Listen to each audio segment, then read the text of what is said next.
This is the Hagerman 12AX7 Overdriver. It's a real tube circuit designed to give you amp-like overdrive. But if you already own a tube amp, why would you ever need a pedal with a tube in it? A lot of guitar players use their amp as a clean pedal platforms with overdrive pedals, especially if they don't have an effects loop. And that works great and all, except for one problem. Often the amp's overdrive is the thing you love the most. And once you commit to using it clean, you spend hundreds or even thousands of dollars trying to find a pedal that gives you the same saturation, compression, and feel. That is where the tube-based pedal comes in. It's not trying to be another overdrive pedal, it's actually trying to replicate the front end of your tube amp.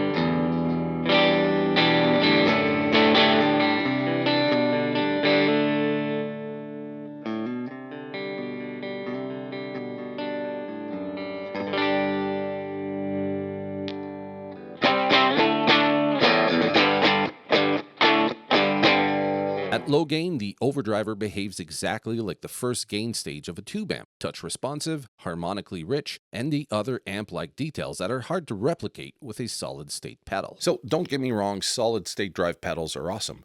They can use things like germanium or JFET, FET, op-amp clipping. I mean, there's all sorts of stuff you can put in a pedal to get that nice, rich saturation. And for the most part, these pedals are awesome. But even the best solid-state circuits don't quite behave like a pushed tube amp. Tubes compress naturally. They introduce soft clipping. They add harmonic complexity. And when you dig in, the tone reacts to your playing instead of just getting louder.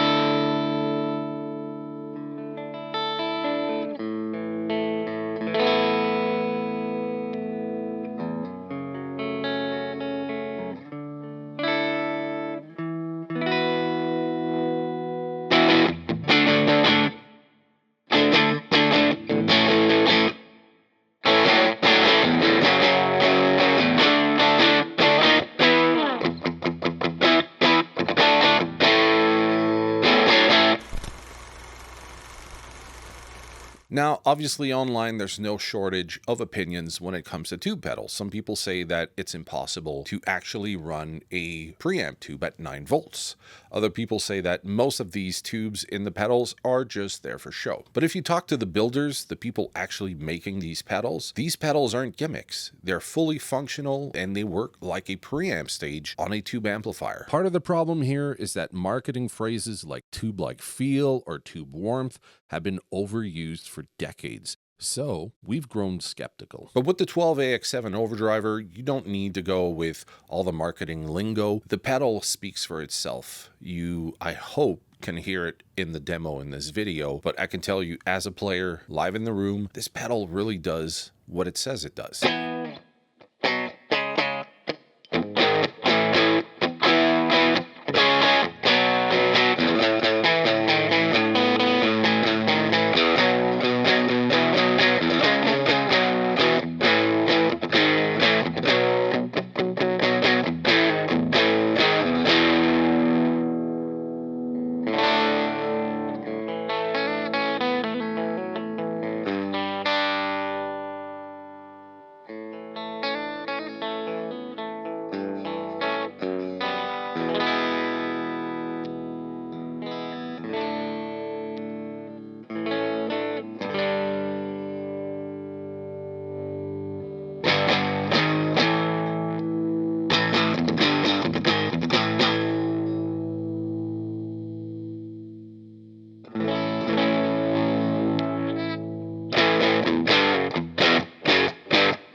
Jim Hagerman is not your typical pedal builder. He's not someone who started to repair pedals or mod pedals. He's an actual engineer. He's been doing this since 1982. And when he came up with a 12AX7 overdriver, it wasn't based on anything. This is his own design. This pedal is a two-stage tube preamp. One triode handles the gain, the second triode handles the clipping. Then the tone control shapes the result. Now, by itself, the 12AX7 overdriver is a great first stage overdrive, so it's not super saturated. You're not going to get crazy distortion out of it, which makes it great for boosting. So if you have a great boost pedal, maybe an EQ pedal that you want to use, something like a Klon or a tube screamer is going to work great in front of this pedal.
Now, using a tube-based pedal into a tube amp, it sounds great, but what about if we want to turn a solid-state amplifier into something that feels a little less stiff under the fingers and sounds a little more like what you would get out of a tube amp? Of course, I can't expect it to magically transform a solid state into a tube amp, but can we get some of those qualities to translate to a solid state amplifier? So what I have over there off screen is a early 80s Yamaha 5410. It's a great, loud, and clean amplifier, but the distortion in it doesn't sound that great, and it's a little stiff under the fingers. I also have a more modern interpretation of solid state, which is the YThermion Freeway, which is a pedal board amplifier. Sounds great, has really good overdrive in it, but I'm wondering, can I get some of those characteristics to get the stiffness and kind of the uninspiring aspect of the solid state out of both units?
Tube amps are still the holy grail of guitar tone. We know it, we feel it when we play them, and there's no denying the tone that comes out of a good tube amplifier. The reason that tube-based pedals exist in the first place is that you have some builders who refuse to compromise. You can use clipping diodes, op amps, JFET, FET, name it. Everyone's tried different permutation, combinations, germanium, etc., but nothing ever truly comes close to replicating the experience of having a crank tube amp. You get the dynamics, you get the harmonic content, and you get the touch sensitivity that usually only comes from a tube amp. The 12AX7 Overdriver does this extremely well. Think of it more like a small combo amp that doesn't have a whole lot of tubes in it, so it's not super overdriven, it's not super saturated, which allows it to be boosted by other pedals. There's a reason why a Klon style or Tube Screamer style pedal sounds really good before it,